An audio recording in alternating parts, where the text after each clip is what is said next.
Welcome back to the Glenn Beck program. I am Jason Whitlock, sitting in for Glenn Beck. I hope you're enjoying the show. We have more to get into. I'm joined by Stu and Uncle Jimmy. I want to take us deeper into our conversation we're having today. How do we fix America? Where do we go from here? How do we combat the people trying to tear this country down? And I've been explaining that they are using, liberals are, white liberals, black liberals, white liberals and their flunkies or people they've converted to their side of the fence. And I've been trying to explain in columns over at Outkick about how what the liberals are doing, these modern day liberals today, are the ideological descendants of the enslavers from 400 years ago. Modern liberals today are the ideological descendants of the enslavers from 400 years ago. And so when I want you to look, when you see a liberal, one of these very passionate political liberals, and again, I don't want to demonize them all because they're not all this way. Some of them throw on their liberal hood to cover up their bigotry. Some of them just take that label on so they don't even have to deal. No one can call me a racist. I'm a liberal. And so they just do it out of convenience. It simplifies their life. They can go on, take care of their families, work their jobs. Look, I'm a liberal. You can't accuse me of anything. And some of them are just going along to simplify their life. But there are others at the core of liberalism that are the ideological descendants of the enslavers from 400 years ago. So when you see them, I want you to think of them as being on a boat that's bringing slaves into America. And then they have some helpers that are blacks that help them catch slaves. And again, if you watch Roots or you know anything about the slave, there were black people that helped white enslavers catch slaves.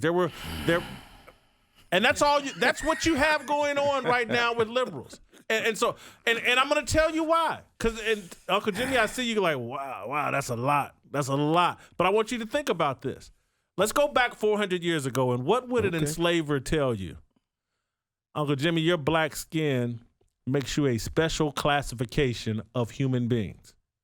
And your black skin limits your freedom because you're a special classification of human being who's unworthy of freedom. And so your blackness is your defining characteristic.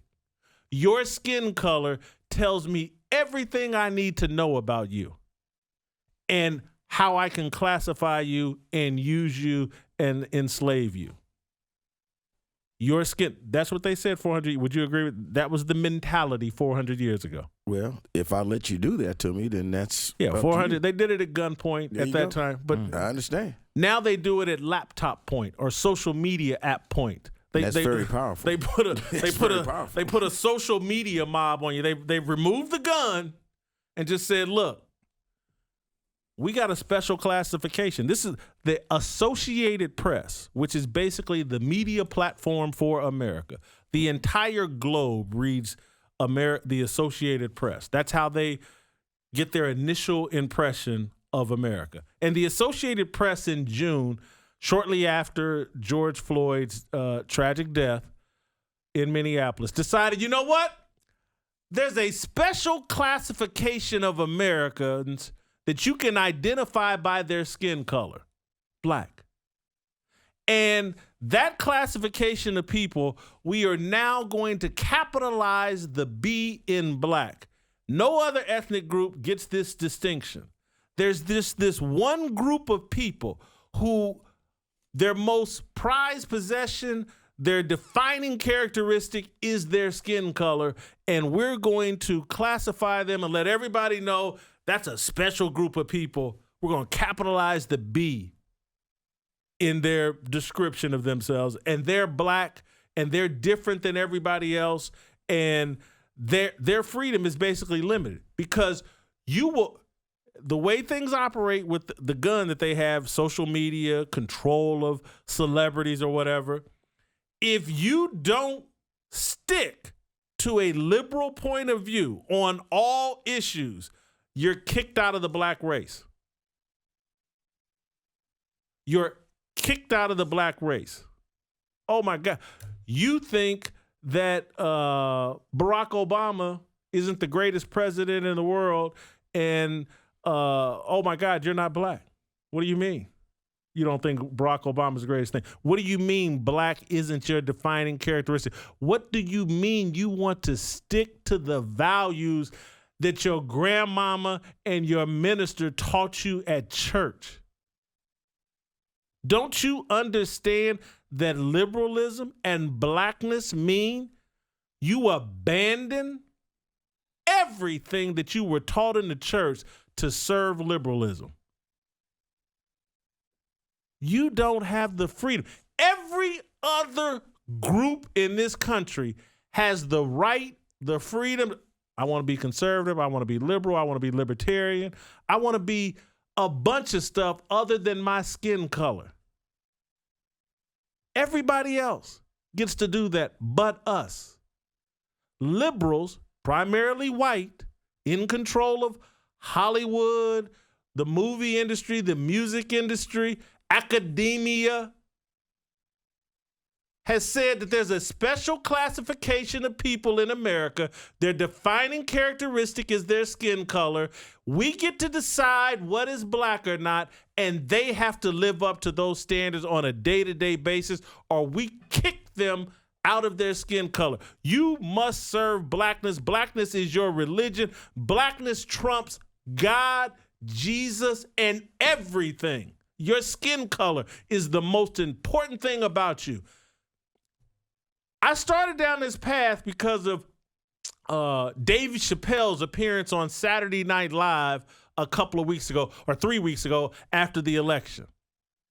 And Dave Chappelle got up and gave this very unapologetically black performance on Saturday Night Live. Dave Chappelle, who's married to an Asian woman who lives in a predominantly white rural community, got on the stage at Saturday Night Live and look how black I am. I hate Trump. And I'm a liberal and I believe in all. And I'm like, he started his speech talking about his great-grandfather who was born into slavery and who used three things. Dave said there were three things about my great-grandfather. He loved education. He pursued freedom for black people. And he loved Jesus Christ. That's what he said. Those were out of Dave Chappelle's mouth. And I was like, loved education, loved freedom, and loved Jesus. That sounds like America. That sounds like stereotypical American values. And I'm like, so his great-grandfather comes out of slavery, meets with Woodrow Wilson, takes a delegation of black people to meet with Woodrow Wilson in the White House. Woodrow Wilson at the time was considered a friend of the Confederacy. But Dave Chappelle's grandfather, being a typical American, loving education, loving freedom, and loving Jesus Christ, went to meet with the president. Now anybody black that meets with the president gets kicked out of the black race. We don't get to just pursue education, freedom, and Jesus Christ anymore. That's been taken away from us by the ideological descendants of enslavers. They've imposed a mental slavery in replacement of the physical slavery. And it is more destructive than the physical slavery. When they take over your mind, they've taken over your body, your spirit, your soul. They disconnect you from God and connect you to liberalism. It's the capital B. This special distinction they've given us.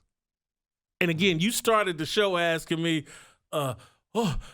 Christianity, a lot of people say that was given to us to enslave us. No. The defining of us as black and that being a special characteristic, that was given to us and limited our freedom. That was given to us and put us mentally enslaved. so that they could physically enslave us. Worshiping your skin color, thinking of it as the defining characteristic of you. That is the enemy of black people and the enemy of America. They're using that to tear down America. I'm sorry.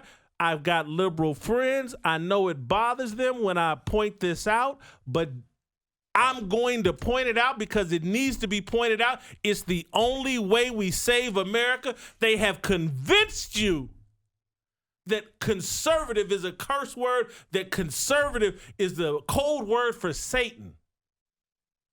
Conservative, if you really understand, I'm taking the politics out of it. Conservative means I believe in God, and I'm going to stand on these principles that God teaches in the Holy Bible. That's what conservative is. It's a trick and a game that's being played on you. I've never voted for anybody. I'm not involved in politics. I'm not ashamed of being a conservative because all it really means in this day and age is I believe in the word of Jesus Christ and God. Mm-hmm. And some of you say you will stand on those principles and choose death over them. You won't even choose social media scorn. You can't even handle that. So I know you'll deny him if death was on the line. If you can't handle a celebrity, a LeBron James or one of these other idiot celebrities calling you out over social media or on TV because you stand on the principles that was taught to you in church as a child, you will deny Jesus at every turn. If that's all it takes is some tweets and some retweets and not getting some likes, this is all connected. It's all connected to how they're using racial disharmony to promote racial division and animus, to tear down this country and to take away the values that made this country great. Was it always great for us? No. I am not in denial. But did the values, did the things implanted in the Declaration of Independence, in the Constitution, did they put us on a path towards freedom for everybody? Absolutely.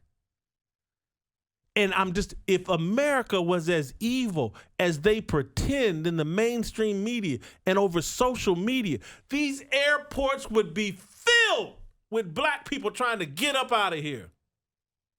And you couldn't get them up out of here with a stick of dynamite. So quit lying.